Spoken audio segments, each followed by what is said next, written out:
Hello, everyone. I'm Kibin Alleyne, and today is Tuesday, October 17th. You are now watching Open, a program that brings the Bronx and New York City straight to you. Don't forget to stay connected with us via social media at BronxNet TV. A recent study by Fidelity Investments revealed younger generations and older generations have very different concerns regarding healthcare costs. However, all can agree that healthcare benefits are a top priority when it comes to workplace benefits. Joining me to discuss the study is Ryan Viktorin, the VP Financial Consultant for Fidelity Investments. Ryan, thank you so much for joining me. Thanks for having me. I'm happy to be here. Of course. Now, what is Fidelity's fall 2023 healthcare outlook? Well, so that's a survey that we did just to take the pulse of Americans on how they're feeling about, annual enrollment and what their knowledge is about some of the specifics, like health savings accounts. Now, can you talk about the study looking at the patterns between younger and older generations in regard to healthcare costs? Yes, absolutely. And what we actually find that the cost of healthcare, with continuing to rise, we, know choosing that a health plan is really difficult for Americans. And in fact, more than half of the people in our survey say they feel overwhelmed, and discouraged when it comes to annual enrollment. And interestingly, while women and younger generations say they're more overwhelmed, older generations tend to feel discouraged about the process of choosing health benefits. And how do those generations differ? What are younger generations more focused on, and what are older generations focused on? Yeah, absolutely. So while everyone is focused on physical health, younger generations rank mental health as a bigger concern than older generations do.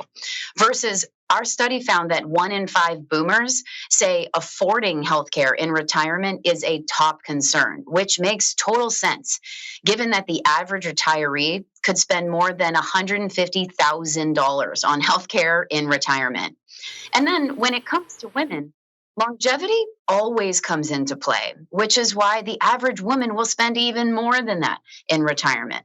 But the good news is that Americans are seeking help with their benefits decisions, including help from their employers, which we really love to see.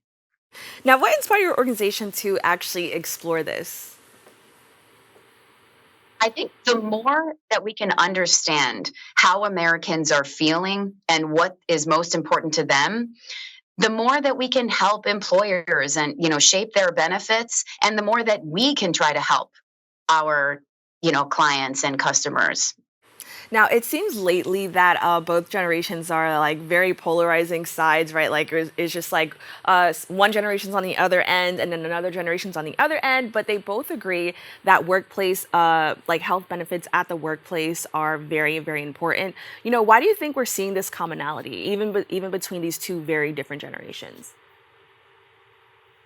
Well, I think, like I said before, the rising cost of healthcare is really just a priority for everybody. And even if you're a little bit younger and you know that you've got those costs coming down, down the pike in retirement, or you're facing retirement right now, healthcare costs are a huge concern, whether it's now, later, along the way for you, your family, and everybody's got unique scenarios. But the commonality is that healthcare is expensive. So it's important to everybody. Now, you mentioned this before, but I want to go into a little bit more detail about it. What is annual enrollment season, and why are so many, in specific, Gen Z population is so overwhelmed about it? Well, annual enrollment is that time of year where you can take a look at all of the benefits that are offered to you from your employer. And while I think it's a great time because you could see what's available, it's also overwhelming because sometimes you have so many benefits, it's hard to comb through. And you have to compare some things like different types of health plans that you can choose from. And in particular, Gen Z, this might be the first time they're coming across it. So it's a little bit difficult to try to understand. And there's a ton of jargon in the content that you're reading. So again, we always say just ask for help. Say, explain it to me in normal terms. But because it's their first time with Gen Z, it can be a little overwhelming. Now, in regard to enrollment in healthcare costs, what are some common mistakes and misconceptions people have? Yeah. So I think one of the common mistakes is that you assume that everything's the same from the year before. And so you say, "Ah, I'm not even going to pay attention to my annual enrollment, or I'm not even going to do it." And I think it's actually a common misconception because sometimes you feel like nothing would change. But I think it's really, really important to lean in, even though it could feel overwhelming. We always say, knowledge is power. So the more that you know and the more that you can understand about your health plan, the better you might actually feel. And there might be newer benefits that come on every year that could help you or your family. So don't assume. That's probably the biggest misconception. Don't Now, assume it's all the same. what are HSAs and how could they better assist Americans? Yes. So simply put, an HSA is an account that you and your employer can put money into to help pay for healthcare costs. Now, this is available to you if you have what's called a high deductible plan.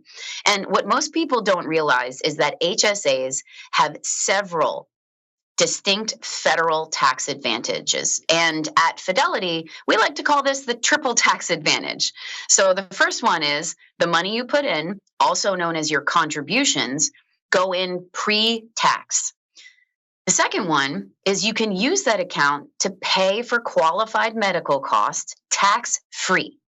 And then the third is that you can also invest that money to potentially grow to use in the future.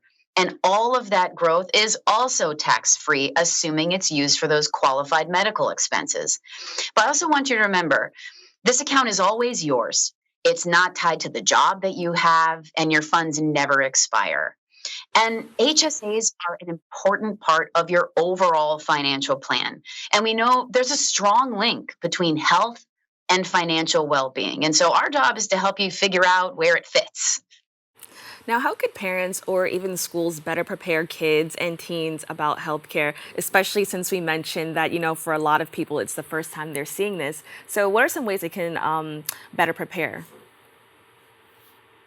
I think honestly, preparing the next generation for health benefits means you have to have a pretty decent understanding yourself.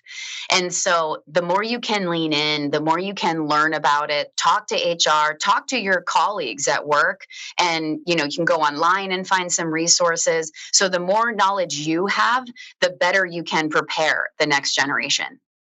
And I've also noticed that younger generations, and this is just from personal experience, and also just seeing younger generations are usually hesitant to save for the future in regard to healthcare.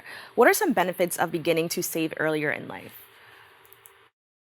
Yeah, I think it's really common. I'm with you in seeing that trend. And I think it also goes back to one of those misconceptions is that, usually they say, well, oh my gosh, like an IRA or a 401k, if I put money in, I can't get at it until I'm, 59 or, 65 years old. When in reality, putting money into an HSA, you can use now for your healthcare expenses. And then also creating the habit for younger generations as well of the habit of saving, that muscle memory of saving for the future is just so important. And I have so many clients with, let's say, when they're 65, where they say, oh, had I just taken those little steps along the way, back when I was 25, 35, 45, pick the age, I would have been in a more comfortable place in retirement. So just understanding what's available and just knowing that it's okay to ask for help and understand that saving for your future is just as important as saving for now, especially when it comes to an HSA, which you can use right away.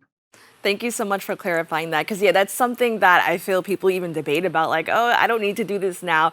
So thank you so much for sharing that. Now, how can organizations like Fidelity Investments be a lifesaver for both older and younger generations? Yeah. So what I always say is it doesn't matter what age you are. It doesn't matter where you are in your financial journey or your health journey, of course. We are here to help. There's resources for everybody. If you're just getting started, you can invest with $1. And if you are a little bit more, further in your career and you're approaching retirement, and so, you've established a little bit more of a complex picture than when you're just getting started and you need some sort of deeper help, we're here for them as well. So You can't be too young or too old, or, for Fidelity in general. We're here to help everybody. Well, Ryan, thank you so much for joining us and having this very important conversation for all generations. Thanks for having me. Happy to be here. To find out more about this study, please go to their website at www.fidelity.com. Don't go away, we'll be back right after this.